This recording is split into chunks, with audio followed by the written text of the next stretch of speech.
tema de que pues hay mucha morbimortalidad y somos uno de los primeros países que tiene esta situación. Algunas nociones básicas al respecto: ubicarnos en que el cuello uterino o cervix es la porción más inferior del útero, tiene una porción que está intravaginal y otra porción que está detrás de la mucosa vaginal. La proporción del cuerpo y el cervix al nacer, o sea, una bebé, es 1:1, o sea, el cuerpo del útero mide lo mismo que el cuello de la matriz. Posteriormente esto va a evolucionar hasta que en la vida adulta ya la proporción es de 4:1, o sea que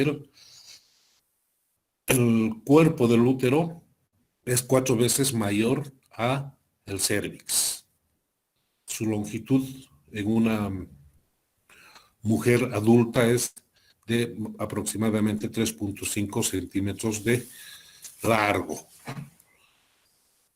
Tener en cuenta también de que el cervix tiene un canal cervical por donde, pues obviamente van a ingresar los espermas y patológicamente los gérmenes. Y también va a servir para eliminar los desechos del sangrado menstrual.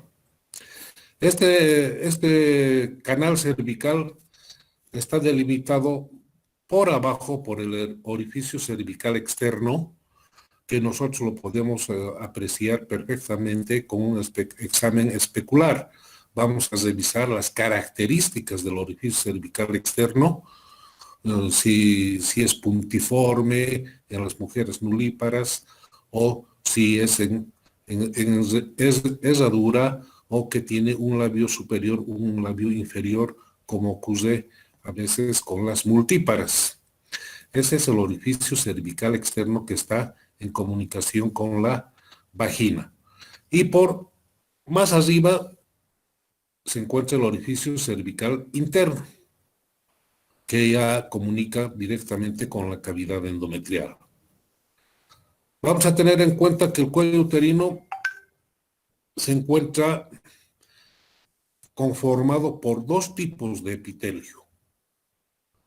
Uno es el epitelio plano poliestratificado, o también que se lo llama escamoso, y otro cilíndrico que cambia de acuerdo a las circunstancias en que se encuentre en cuanto a edad, por ejemplo, o porque va a responder este epitelio cilíndrico a la estimulación hormonal. Entonces tendrá también relación con la menstruación, con el embarazo, el parto, etcétera, etcétera. Puede interrumpirme y pedir alguna aclaración en cualquier momento. Me gustaría que seamos más participativos.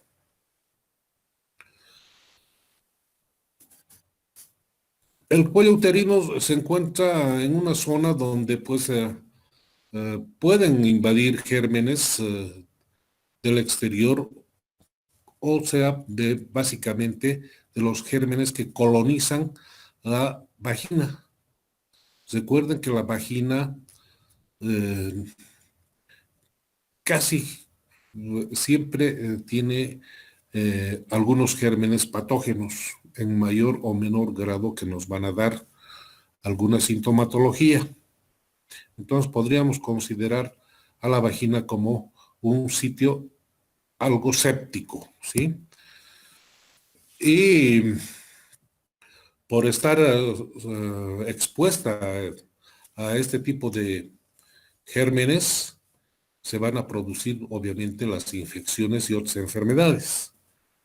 Entre estos, uno de los más característicos es el papilomavirus, que definitivamente ya está comprobado de que es el causante en un 99.9% del cáncer cervicuterino.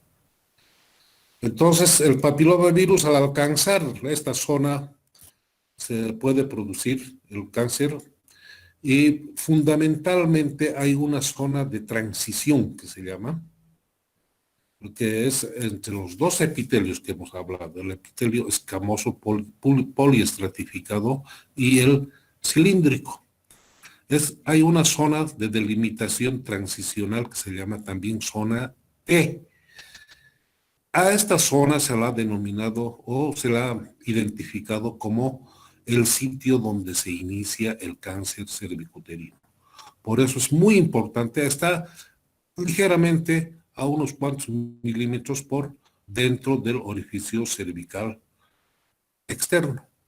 Entonces es muy importante tener esta relación anatómica para hacer la toma del Papa Nicolau, porque ocasionalmente pues hacen un extendido solamente de la parte externa del cervix y no llegan hasta la parte que está un poco ligeramente más adentro, que es la zona de transición, que es donde se nace prácticamente el cáncer y es pues muy importante para no tener falsos negativos, hacer el Papa Nicolau en buenas condiciones y de preferencia con un cepillo endocervical.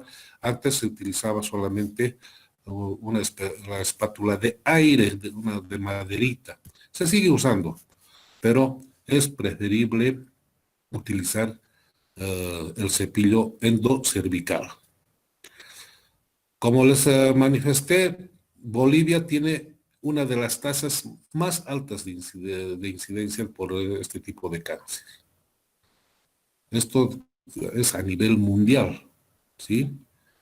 Y prácticamente la más alta en Latinoamérica. Que progresivamente pues estamos modificando también este indicador tan nefasto para nuestras habitantes femeninas a través de las promociones la, básicamente la difusión de la necesidad de hacerse un Papa Nicolau. Porque el Papa Nicolau pues es un procedimiento indoloro que incluso ahora es de costo cero porque se lo hace gratuito y quienes van a enfermar de cáncer cervicuterino es por su descuido o la ignorancia o definitivamente que no creen en los médicos, porque esto se lo hace actualmente gratis en todos los centros de salud público. También tener en cuenta de que es la principal causa de muerte en mujeres en nuestro país, que se ha reportado hasta 8 casos nuevos por día, ¿sí? Pues es alarmante, ¿no? No sé cuántos morirán por diabetes, pero que mueran por cáncer cervicuterino, que es una enfermedad completamente detectable en etapas iniciales y donde el tratamiento que se va a instaurar en una etapa inicial cura el cáncer 100%. Ahora, que lleguen mujeres a morir por esto, se puede decir que se trata también de algo de negligencia. Dentro de la epidemiología del cáncer cérvico-uterino, más que todo vamos a tener como factores de riesgo la paridad, que se ha visto que es más frecuente en las pacientes multíparas por el trauma obstétrico, ¿no? El trauma obstétrico que va a ocasionar algunas lesiones durante el parto y que también durante la gestación, pues como ustedes saben muy bien, ahí existe una inmunosupresión y definitivamente, como se trata de un virus, este va a aprovechar esos momentos de inmunosupresión para hacerse más efectivo. Otra causa sería la edad de inicio de las relaciones sexuales, que en jovencitas, ¿no? 12, 13 años actualmente, pues no es raro, nosotros estamos atendiendo pacientes para cesárea de 12 años, imagínense, 15 años están llegando con 2 cesáreas previas al hospital. Entonces, siempre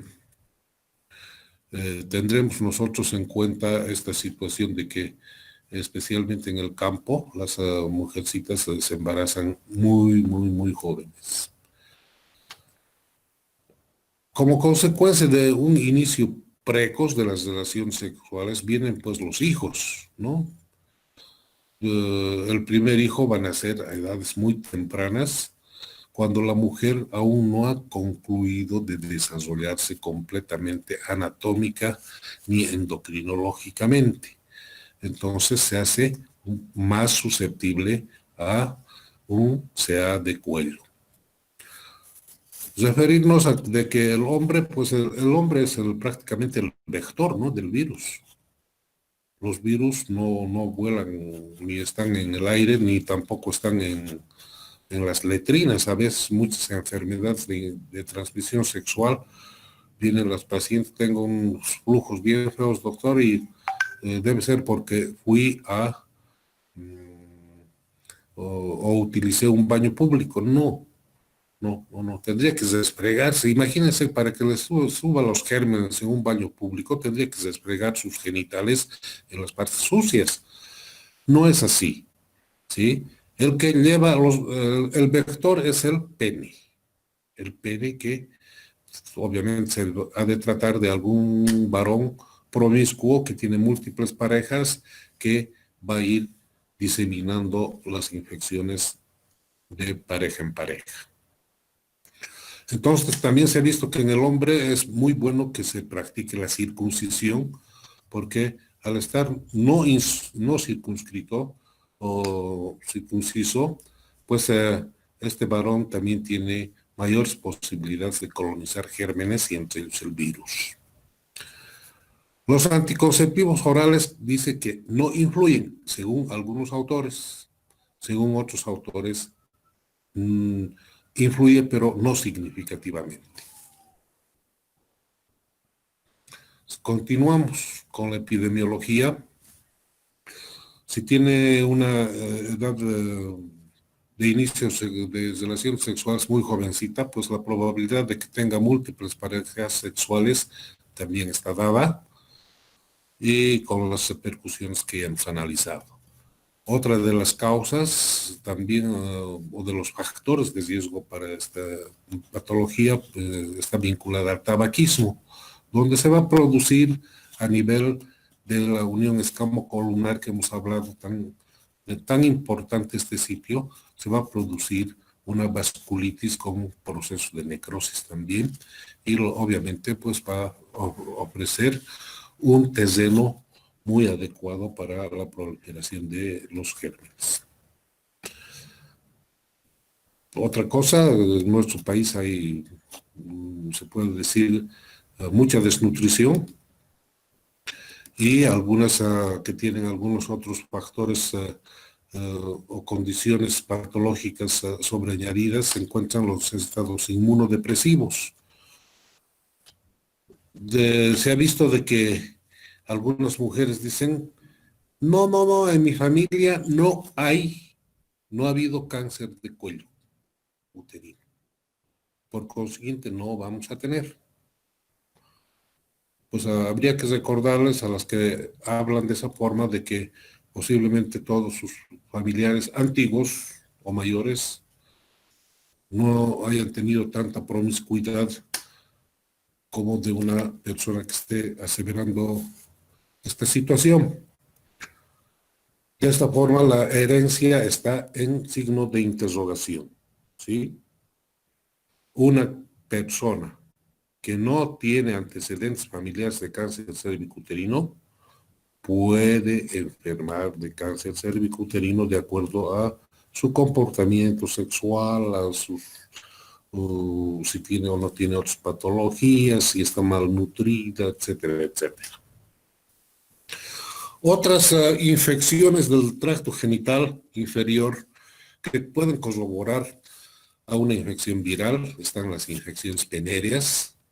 Entonces, los virus y los tricomonas, que son oportunistas prácticamente, como todo virus, y las tricomonas que se meten en todas partes. Hay una contaminación por tricomonas que, de acuerdo a lo que se ve en la práctica, algunos lo han calificado con que las tricomonas son voladoras.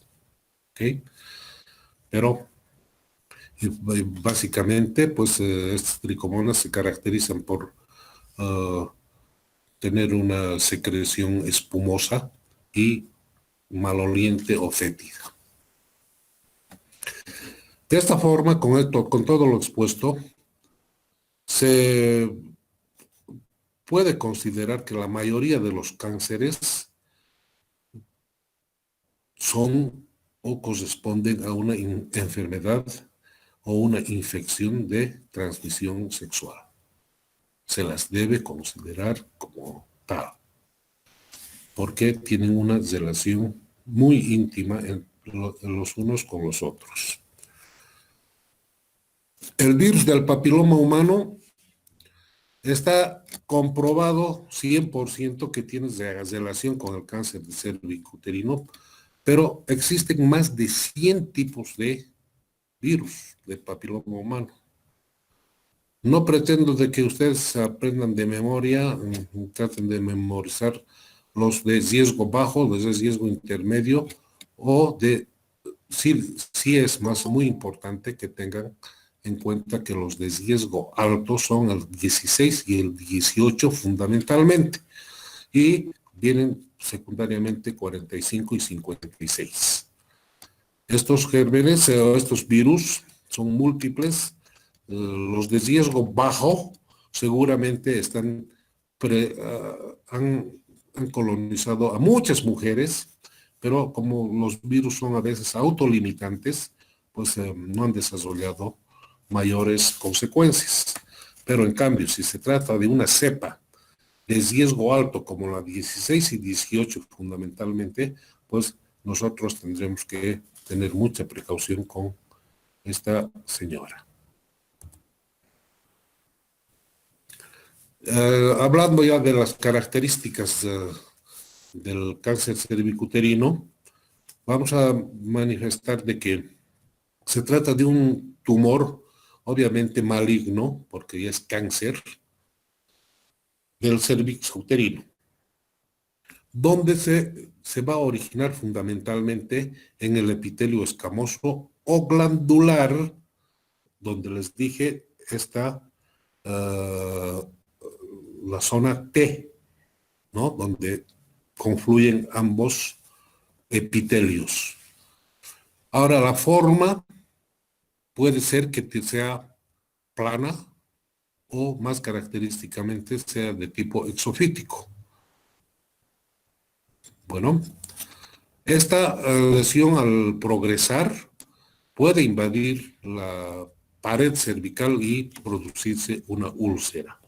Y posteriormente va a ir afectando otras estructuras anatómicas, las cuales las vamos a ir viendo paulatinamente. Aquí está donde les refería. La mayor parte de los carcinomas aparecen en la zona de transformación, ¿no? O zona T, o lo que es más específico, la unión del epitelio escamoso y el columnar.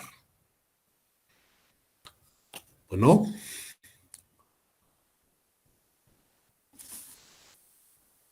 quisiera hacer uso de las manos, pero pues no sé.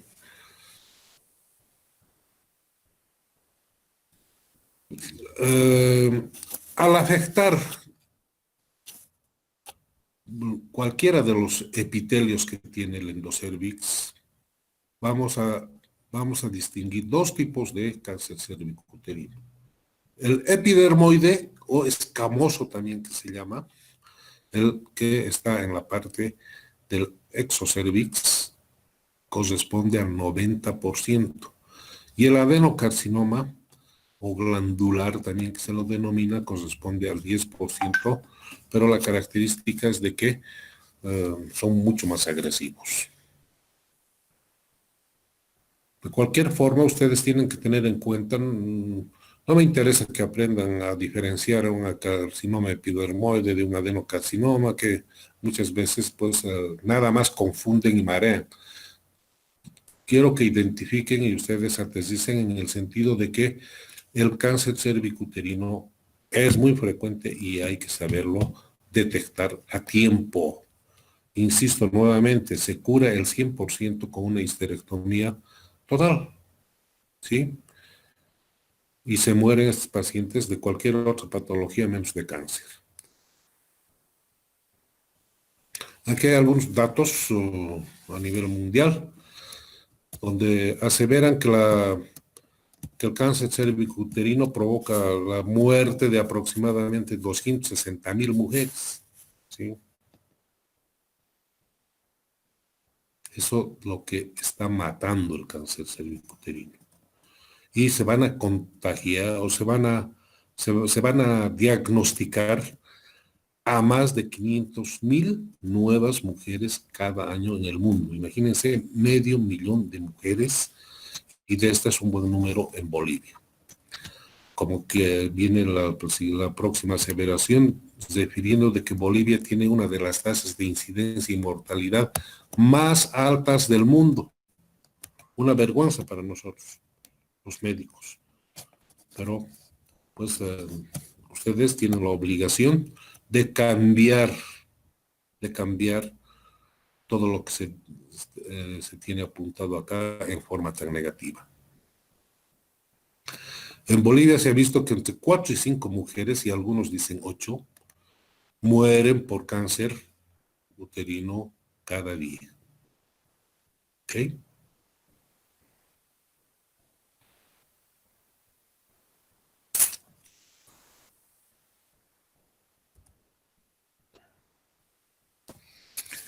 Hay otros factores de riesgo, agrupándolos muy conceptualmente. Los genéticos, que hemos dicho ya anteriormente, está en un signo de interrogación, ¿no? No parece ser hereditario. En otras palabras, si tu mamá ha tenido cáncer cervicuterino, no quiere decir que tú también vas a tener.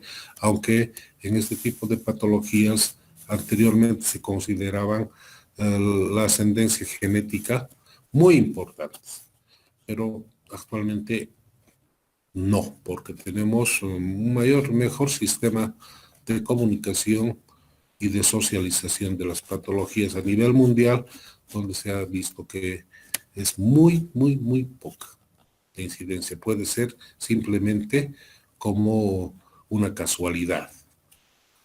Los factores socioeconómicos, vamos a ver pues de que en los pacientes pobres, desnutridas, que hemos dicho, va a ser más frecuente esta patología, al igual que el consumo de algunas sustancias como ser drogas, tabaquismo, alcoholismo y drogadicción. Después vamos a ver los factores sexuales. Aquí básicamente se refiere pues a lo que ya hemos visto y hemos manifestado: la promiscuidad sexual, el primer bebé a muy corta edad, etcétera, etcétera. La paridad, cada parto pues lesiona un poco la estructura cervical, ¿sí? No alcanzo a leerlos de abajo. ¿Ustedes pueden leer? Hola. No, Hola. doctor, pero puede hacer clic sobre la parte que dice ocultar y desaparece la barra.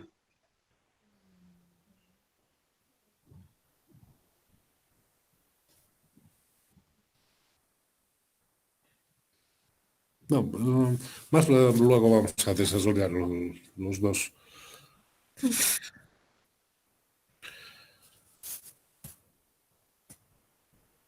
Aquí es repetitivo, ¿no? La precocidad en el comienzo de relaciones sexuales, primer embarazo muy joven, múltiples compañeros sexuales, el factor masculino y las infecciones de transmisión sexual que van a estar íntimamente ligadas a esta patología.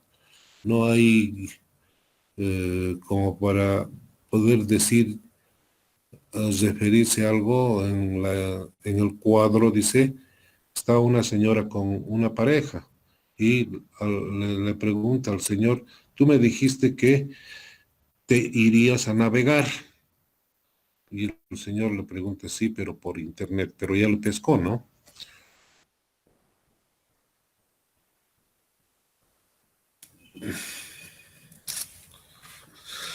Entonces, se llega a una conclusión del cáncer cérvico-uterino y la relación del virus del papiloma humano. Es el resultado final de una infección no resuelta, referida siempre a que no lo hemos tratado al virus. Ahora ustedes dirán, ¿cuál es el tratamiento del virus? Un tratamiento específico. ¿Hay o no hay? Hola, no tengan miedo, no los estoy viendo, digan nomás.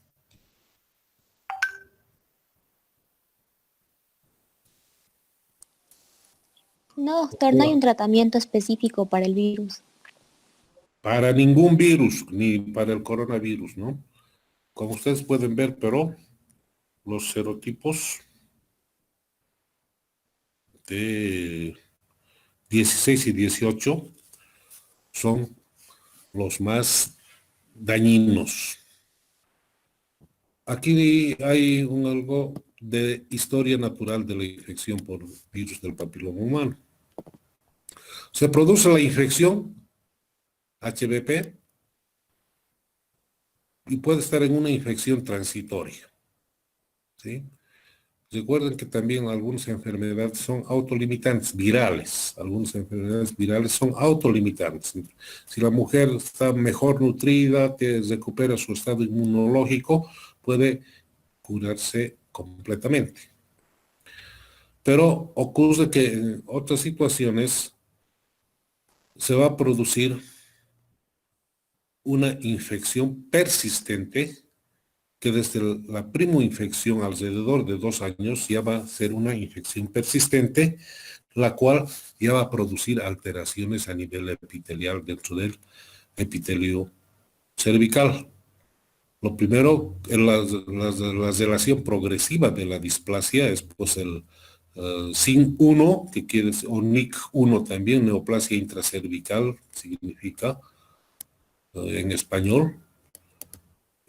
Acá utilizamos el término más que todo de NIC, neoplasia intracervical. El, el primero será pues una displasia de bajo grado, ¿sí? El SIN de segundo y tercer grado ya significan displasias de alto grado.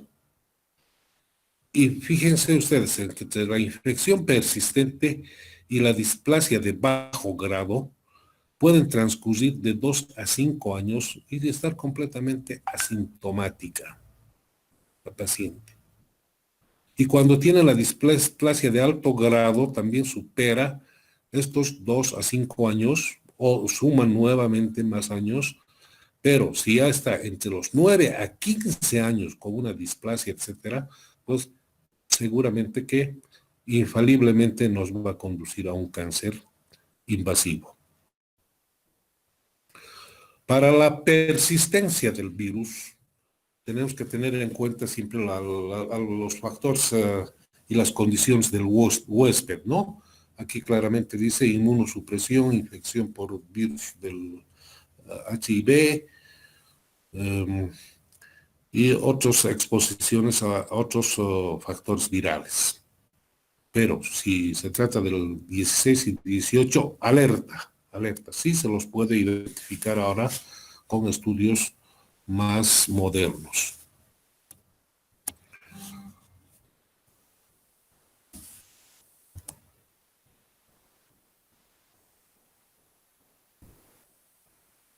Las lesiones precursoras del carcinoma del cuello uterino. Aquí básicamente se refiere a cómo invade las células cancerosas una vez que son invadidas por el virus. Se produce lo que han visto ahora mismo con el coronavirus. El coronavirus de por sí solo no va a sobrevivir, se muere. Pero si invade unas células, especialmente en mucosas, va a introducirse dentro de la célula y va a invadir al ADN.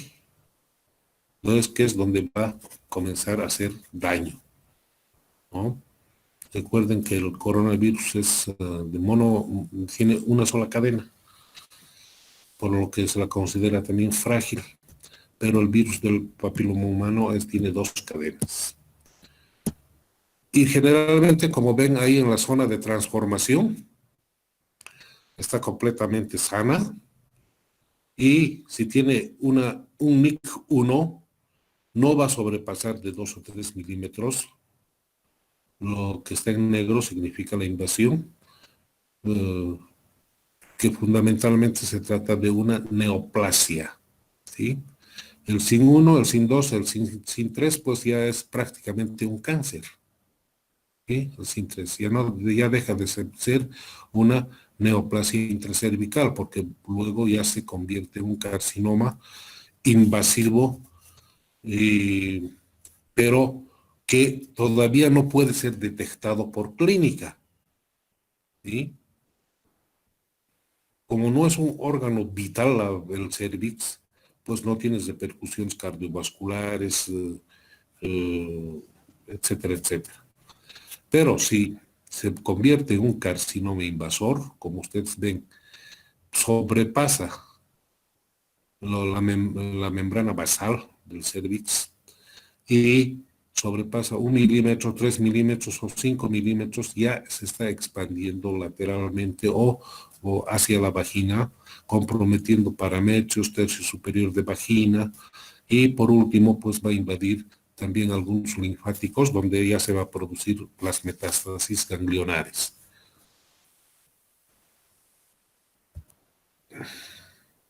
Esto es lo mismo, ¿no? Con otras figuras simplemente.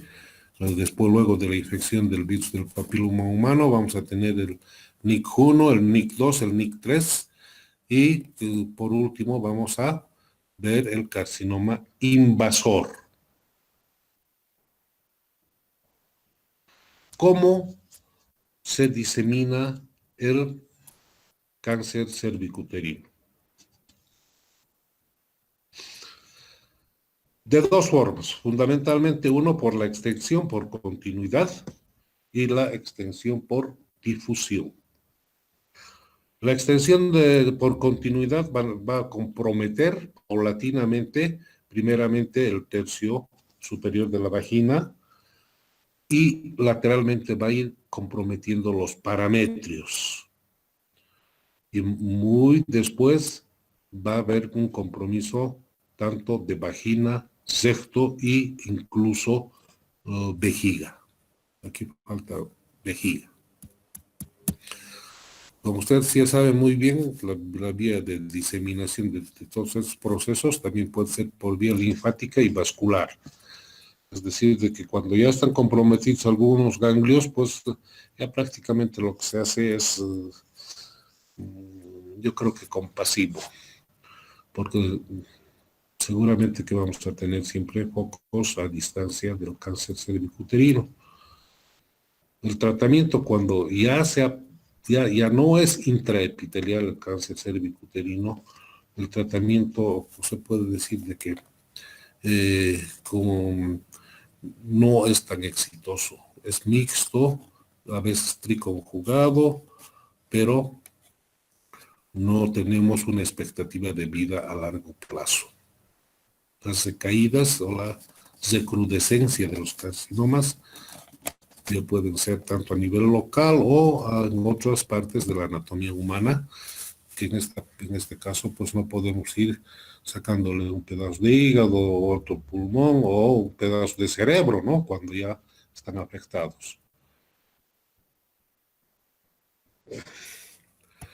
Miren, el microinvasor es una evolución del cáncer cervicuterino. El microinvasor es preclínico, no da señales clínicas de malestar o molestias. Cuando ya invadido más o menos durante 8 años, va a darnos una clínica oculta. ¿Sí? Algunas molestias no muy precisas que al transcurrir más o menos 2 años más, 2 años y medio más, ya se va a tornar sintomático. Sintomático desde el punto de vista de que nosotros ya podemos obtener datos a través de la anamnesis y a través del examen ginecológico, ya podremos tener datos concluyentes de un cáncer cervicuterino o presuntivo, diré, no concluyente, pues va a ser solamente la biopsia. La clínica asintomática, si se tratan de lesiones preinvasoras, es un cáncer in situ, que no has rebasado el epitelio basal y obviamente no nos va a dar sintomatología. Cuando ya se trata de cáncer invasivo y tenemos estadios avanzados, es muy característica la metrorragia, hay un sangradito, porque se produce necrosis y ulceración de las lesiones, con una leucosea característicamente fétida, ¿sí? Una leucosea así achocolatada, muy fétida. Y obviamente, dependiendo de cuán invasivo sea, va a ocasionar dolor pélvico.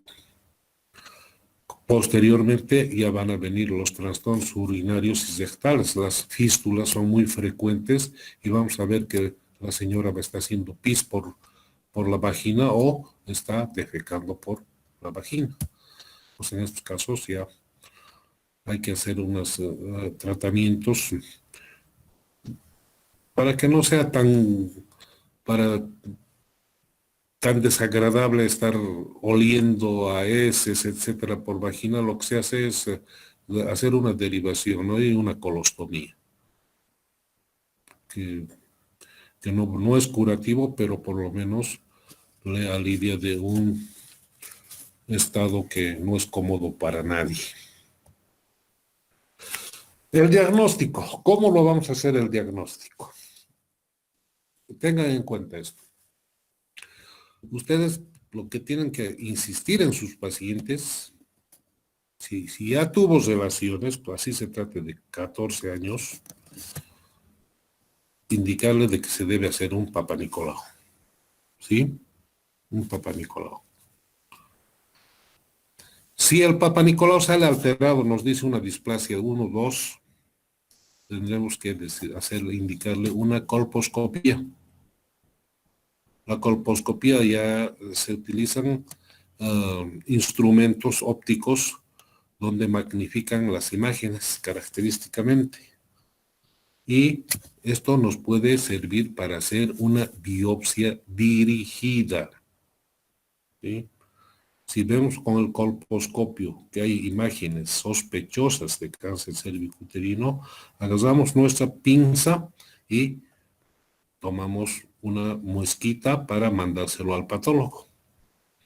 Mientras esperamos el informe del patólogo, tenemos que concluir nosotros nuestro examen de la paciente, no solamente introduciéndole el espéculo y viendo las características cervicales, sino que también debemos hacer un examen bimanual donde vamos a ver cómo está el útero, qué consistencia, qué tamaño, etcétera, cómo se encuentra el cérvix, si está festoneado, está duro, está desblandecido, etcétera, y fundamentalmente si no hay compromiso de parametrios. ¿Sí? Los parametrios están a ambos lados del cérvix, donde se encuentran los ligamentos de McKenzie y todo esto, y pues al examen vamos a ver una zona, vamos a sentir una zona endurecida, donde nos está manifestando claramente que en uno o en ambos lados puede estar afectado, ¿no? Que encontremos solamente en un lado no quiere decir que no sea cáncer, puede ser que haya invadido con más rapidez a determinado lugar.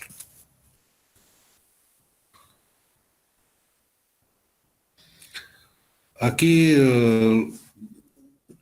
lo que nos ofrece el patólogo es lo que nosotros usamos básicamente aquí es la clasificación y el reporte de los Papa Nicolau según la Organización Mundial de la Salud. Cuando es negativo a malignidad, pues nos dice que es normal, ¿no? Negativo a malignidad nos dicen y tenemos que decirle a nuestra paciente de que ella se encuentra normal, no hay ningún problema. Pero si se encuentran cambios asociados a reparación tisular, como en procesos infecciosos crónicos, etcétera, nos van a reportar un PAP inflamatorio. Un PAP inflamatorio. Quiere decir de que aquí hay gérmenes que no sea el papiloma humano, pero que pueden tratarse de otros gérmenes, como ser las tricomonas o gardnerelas, que están provocando incluso algunas lesiones que podrían confundirse con cáncer. En este caso, lo que se indica es un cultivo y antibiograma de secreción vaginal para identificar el germen y hacer un tratamiento completo. El tratamiento completo en una mujer de vida sexual activa tiene que ser a la pareja, ¿no? Porque si tiene Gardnerella la mujer, el esposo es el que se la ha llevado. Entonces hay que hacer tratamiento. Porque si le hacemos solamente el tratamiento a la señora, pues cuando tenga nuevamente relaciones lo va a volver a infectar el esposo. Entonces tiene que ser conjunto.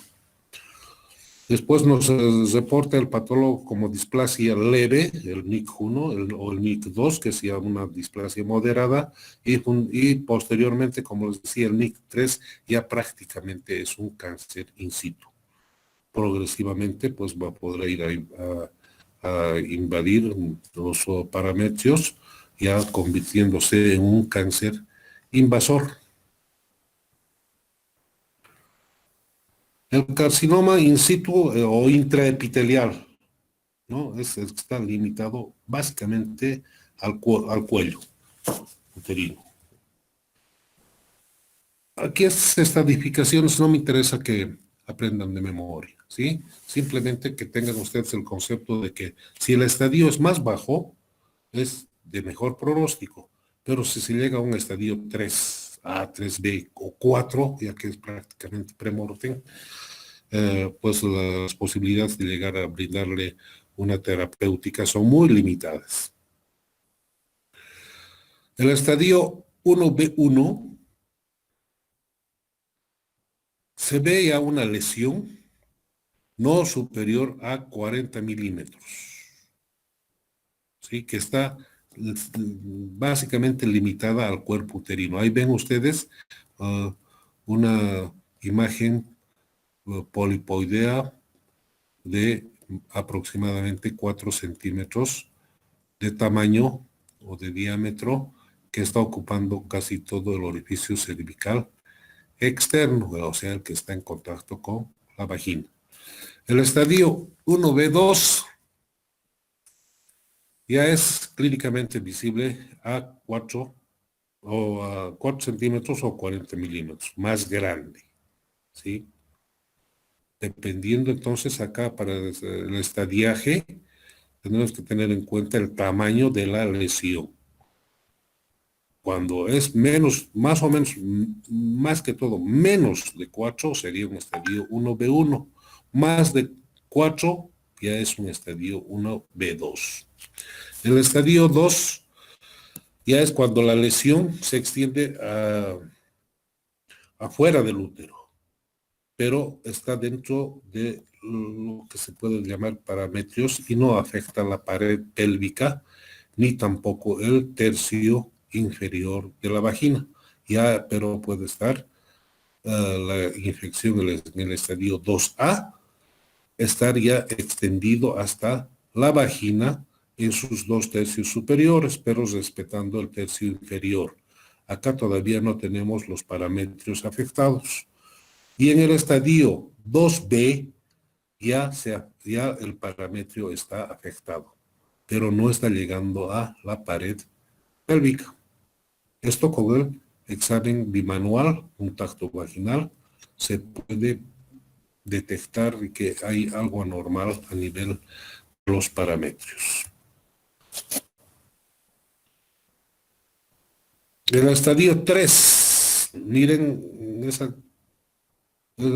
lesión amarilla que está ahí en la vagina, ya está llegando al tercio inferior de la vagina, pero no ha afectado aún la pared pélvica. El estadio 3B, pues, ya hay una extensión a la pared pélvica. Pero al haber una extensión a la pared pélvica ya puede afectar a los ureteros. y puede producir una hidronefrosis o una anulación del riñón por este carcinoma.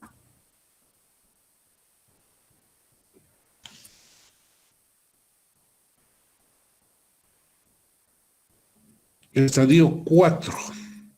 Ya la extensión está fuera de la pelvis y puede estar afectando ya otros órganos, como ser la vejiga o recto, ¿sí? El estadio 4A, aquí claramente nos dice de que se extienden a los órganos pélvicos vecinos. Y el estadio 4B ya es cuando hay una diseminación linfática o hemática con una extensión a órganos distantes a los genitales. Tratamiento.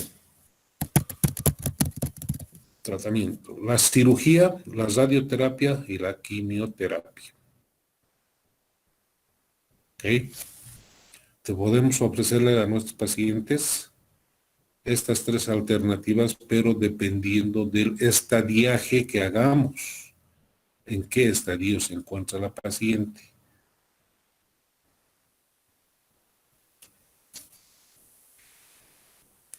El LIP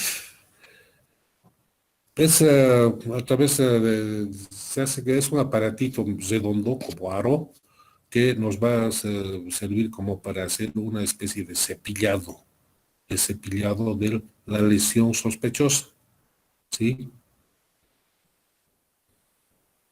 Se ha visto de que no es muy efectiva, por lo que algunos colegas no lo utilizan. En cambio, la conización quiere decir de que se va a sacar un pedazo de cervix desde la parte más externa del cervix que está en contacto con la vagina hacia el endocervix y casi hasta llegar a unos 2 centímetros del canal cervical, comenzando siempre en la parte más ancha de la incisión alrededor del cuello y hacer una especie de cono, es decir, de que vamos a empezar a cortar bastante tejido ancho y vamos a ir cortando poco a poco, acortándolo en forma de cono. Y con esto se pretende extirpar la lesión escamocolumnar, donde se producen estas alteraciones. Entonces, esto sería un tratamiento curativo, ya no preventivo. Vienen otras alternativas como es la crioterapia, que se les pone un capuchoncito ahí y por frío pues se lo congela. Se ha visto que algunos pacientes se dan buenos resultados y en otros no. Y ya si está en un estadio 0, o sea, como se podría decir casi en in situ, se puede hacer la histerectomía tanto abdominal o vaginal para las pacientes en edad post-reproductiva. ¿Eso qué quiere decir? Que si es un cáncer in situ, le vamos a sacar el útero y esta paciente se va a morir de cualquier otra cosa menos de cáncer. Pero tener en cuenta también de que, pues, toda mujer tiene derecho a tener su reproducción. Entonces, darle por lo menos un chance de que tenga un hijo, y como han visto ustedes, este cáncer demora años en manifestarse y demostrar su agresividad. Entonces, dependiendo en qué estadio se encuentra la paciente, se puede dar chance de que se embarace. Pero la solución o la finalización del embarazo tiene que ser por cesárea para evitar diseminaciones durante el trauma obstétrico. La radioterapia interna, que también se llama braquiterapia, ¿sí? Esto es para pacientes que no son médicamente ya candidatos a cirugía. ¿Ok?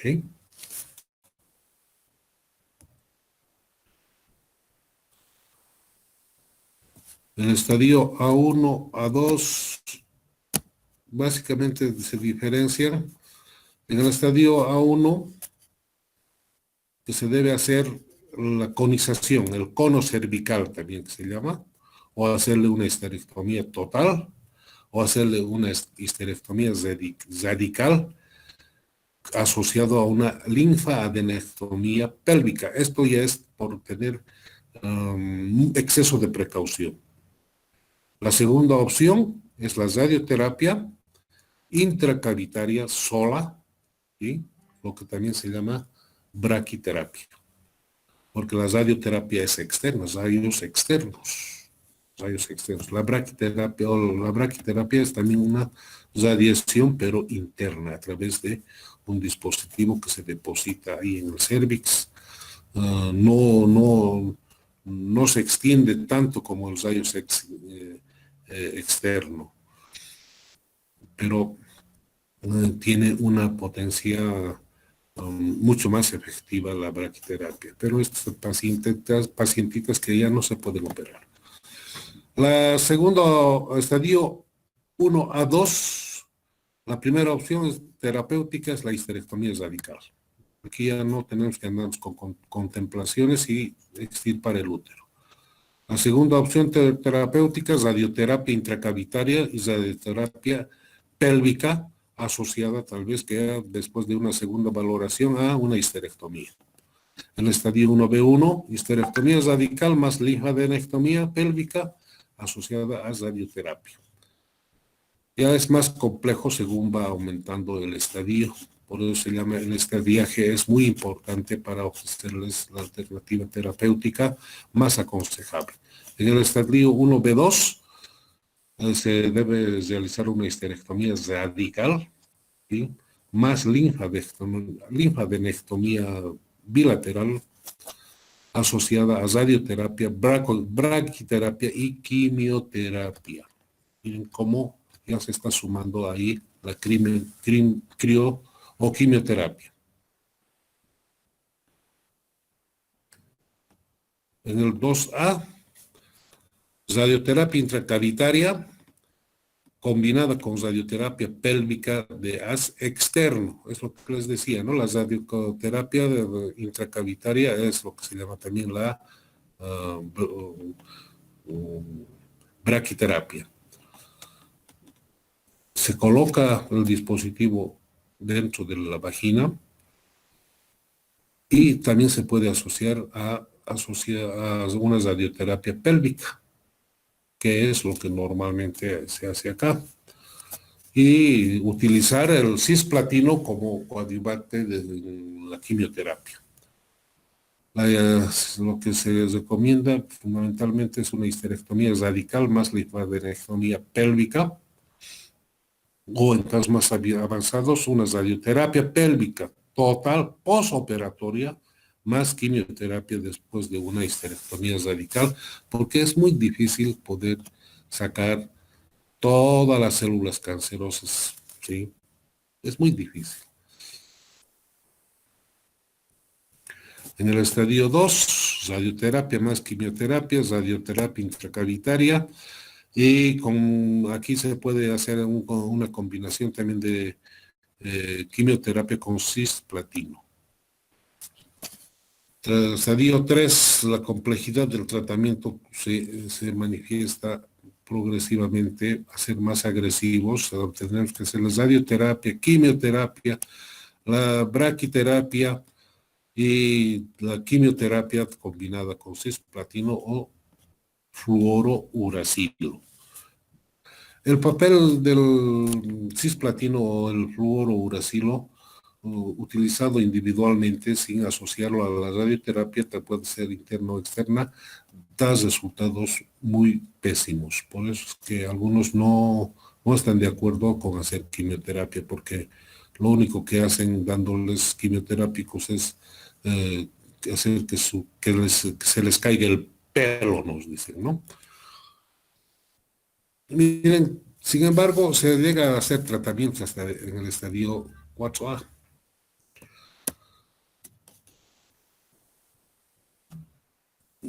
Para adelantarles, este tratamiento es muy costoso y actualmente en nuestro sistema de salud no contempla el tratamiento del cáncer invasor. Solamente se puede tratar cuando es un carcinoma in situ, o sea, con una histerectomía. Pero si hay que hacerles radioterapia, quimioterapia, braquiterapia, y además hacerles quimioterapia, pues resulta muy, muy oneroso y al margen de que los resultados con una expectativa de vida posteriormente a este tratamiento son muy cortos. Es a veces prolongarles la vida y que tengan una vida de poca calidad. ¿Ah?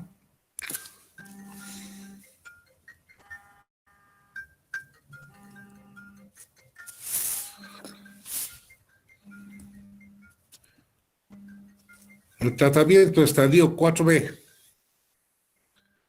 para paliar la enfermedad central o metástasis distantes, dice, ¿no? La radioterapia, simplemente, ¿sí? Hacerles radioterapia. Quimioterapia con cisplatino. Estos son otros quimioterápicos, la lifosfamida, el paclitaxel, o una combinación de estos dos. No me interesa mucho que tomen atención a esto. Pregunten, por favor. Pregunten, por favor. ¿No hay preguntas?